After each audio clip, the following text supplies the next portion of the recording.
Vamos a comenzar con nuestra sección Perfiles. Está dedicado a un semiólogo, filósofo y escritor de origen italiano, Umberto Eco, quien escribió y habló de todo un poco en sus 84 años de vida, que por cierto, murió un día como hoy, 19 de febrero, pero en el año 2016. Símbolos, estética, lingüística, filosofía e incluso sobre el Internet y las redes sociales. Fue autor además de varios textos y novelas emblemáticas. Sin duda. Y antes de desarrollar nuestro perfil del día, escuchemos un resumen sobre la vida y obra de Humberto Eco que fue preparado por nuestra productora Michelle Cabrera.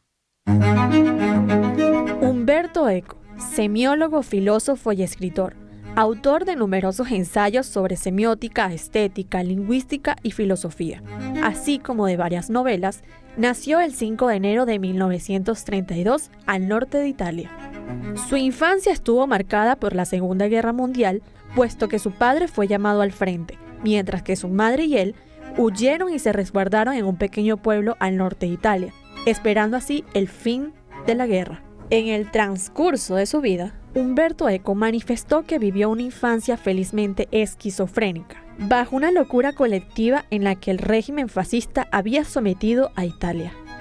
La educación familiar de Umberto Eco fue católica, aunque él siempre se definió como no religioso. Sin embargo, el pensador siempre manifestó su respeto hacia las costumbres cristianas. Durante los años de la posguerra, y a pesar de que su padre deseaba que fuera abogado, Umberto Eco empezó a estudiar filosofía y letras en la Universidad de Turín, y en el año 1954 se doctoró en dichas carreras. A partir de entonces, su vida intelectual fue imparable. Interesado en múltiples campos, se especializó en filosofía teórica medieval en el año 1955 y años más tarde empezó a trabajar como editor cultural en la radio-televisión italiana. Tras su doctorado y en combinación con sus trabajos de editor cultural, el italiano ejerció de profesor en diversas universidades, entre las que se encuentra la Universidad de Bolonia, donde obtuvo finalmente la cátedra de semiótica. Sus aportes en esta disciplina que estudia los signos y cómo se interpretan se encuentran entre los más importantes, aunque su fama se debe especialmente a su trayectoria como novelista. Su primer éxito llegó con El nombre de la rosa, una novela exitosa por su trepidante argumento, inclinado a las referencias profundas de la filosofía medieval. Otras novelas resaltantes fueron El péndulo de Foucault, La isla del día antes y La misteriosa llamada de la reina Loana. Entre los múltiples reconocimientos que obtuvo Umberto Eco, destaca que fue miembro del Foro de Sabios de la Mesa del Consejo Ejecutivo de la UNESCO y doctor honoris causa por 38 universidades y al mismo tiempo tuvo prestigiosas condecoraciones como la Legión de Honor de Francia. Tal como se comentó anteriormente, Umberto Eco, más que un simple semiólogo, filósofo y escritor, fue un personaje que marcó un antes y después en todas las cátedras que se especializó, dejando así numerosos ensayos, novelas, libros y teorías que hoy en día ayudan al desarrollo de la sociedad. Murió el 19 de febrero del 2016 a sus 84 años en la ciudad de Milán, a raíz de un cáncer de páncreas. Cabe destacar que Umberto Eco pidió que no se celebrasen homenajes ni que se organizaran celebraciones en su memoria durante al menos 10 años. Caramba. Bueno, Michelle, muchísimas gracias por este material sobre la vida de Humberto Eco que nos permite recibir en puntos cardinales al doctor en Ciencias Políticas José Rafael Herrera, profesor titular de la Escuela de Filosofía de la Universidad Central de Venezuela y exrector de la Universidad Rómulo Gallegos. Profe, un gusto inmenso conversar con usted. Bienvenido a Puntos Cardinales. Hola, buenas tardes, ¿cómo están? Un placer estar con ustedes también. Muchas gracias, profesor Herrera. Humberto Eco, como filósofo, ¿qué perspectiva podemos tener de él? Bueno, yo diría que estas separaciones que se establecen más o menos rígidamente y que son habituales en las redes, por cierto, no son precisamente exactas y sobre todo no lo son con una persona como Humberto Eco. Humberto Eco no solamente era un especialista en filosofía medieval, es que era en sí un hombre del Renacimiento, ¿ah? Era verdaderamente un personaje del Renacimiento.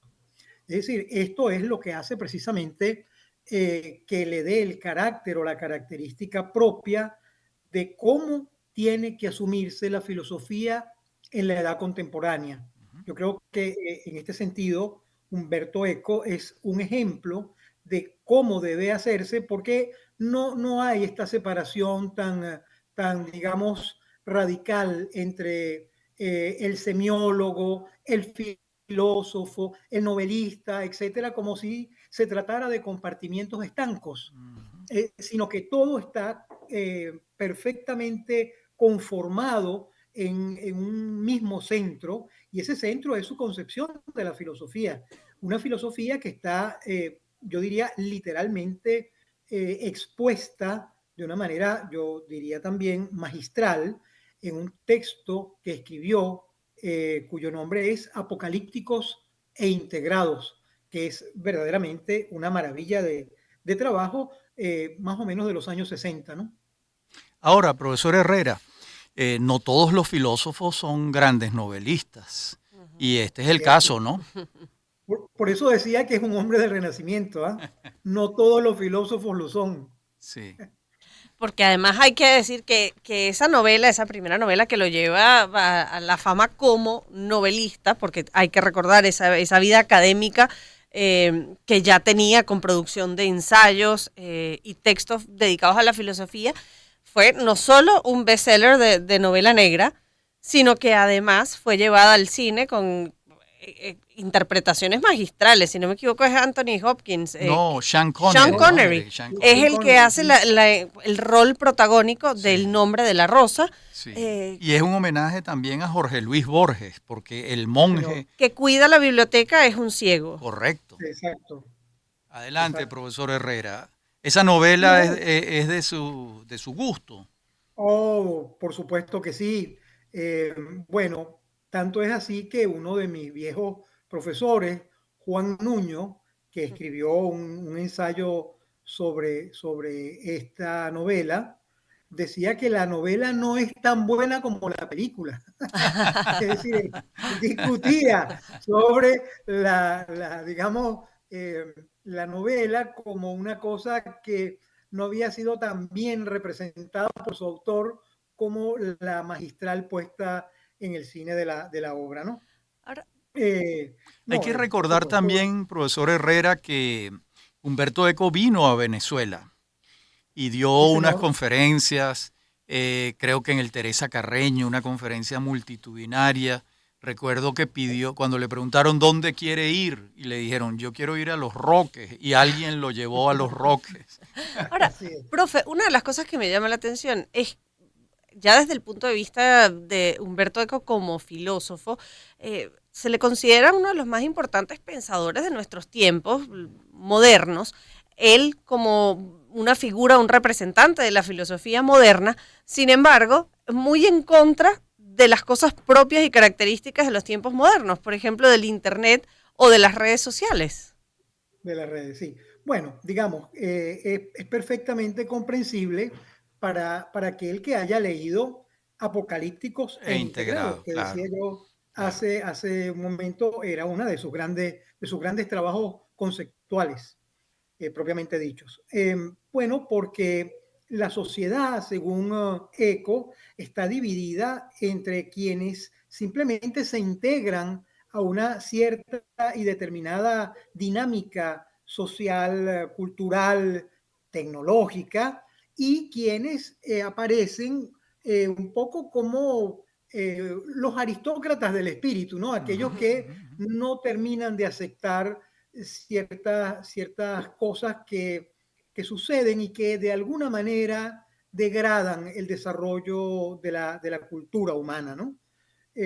Bueno, ECO llega a una especie de establecimiento o de acuerdo, digamos, entre quienes hacen una labor y quienes hacen la otra. Es decir, no le resta importancia a ninguna de las dos.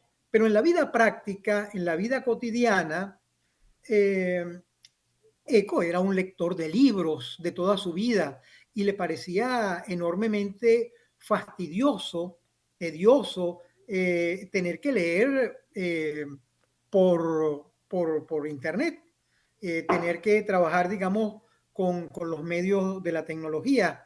Más bien lo justificaba de acuerdo con su propia inclinación, que es la semiótica de la cultura, como uno de los significantes de una sociedad que estaba entrando en un periodo de superficialidad y de crisis orgánica. No obstante eso, y digamos de nuevo en favor del apocalípticos e integrados, una de las últimas entrevistas en las cuales tuve la oportunidad de leer, Eco señalaba que, bueno, había tenido que ir de viaje a dar unas conferencias en Estados Unidos y necesitaba aproximadamente unos 20 o 30 libros y la mano no le daba. Entonces se vio en la obligación de meterse en una iPad.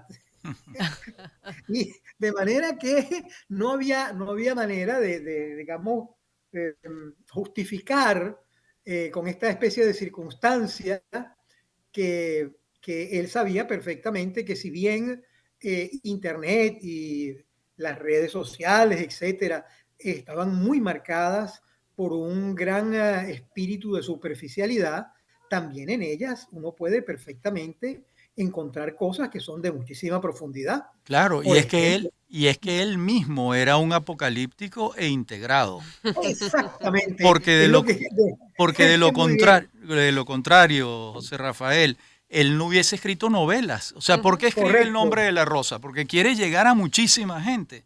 Porque si se queda correcto. como autor de filosofía, lo leen solo los apocalípticos y los integrados no.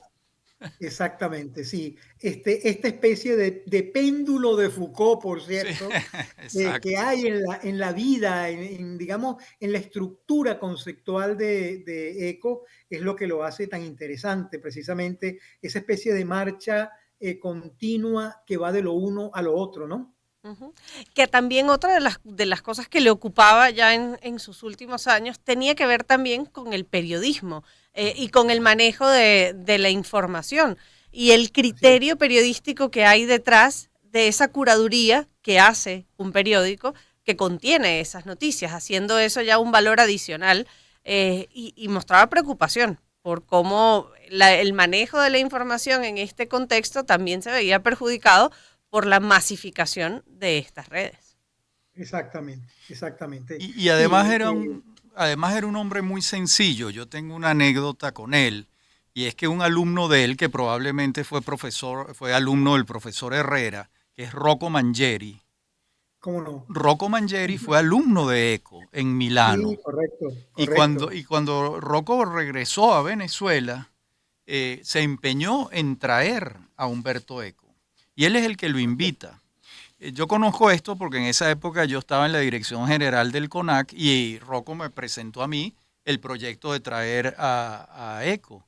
Y oye, eso me parece muy difícil. Y me dijo, no, no, es sencillísimo. ECO dijo inmediatamente que sí. Y vino. Y aquí estuvo Sí, muy a gusto, ¿no?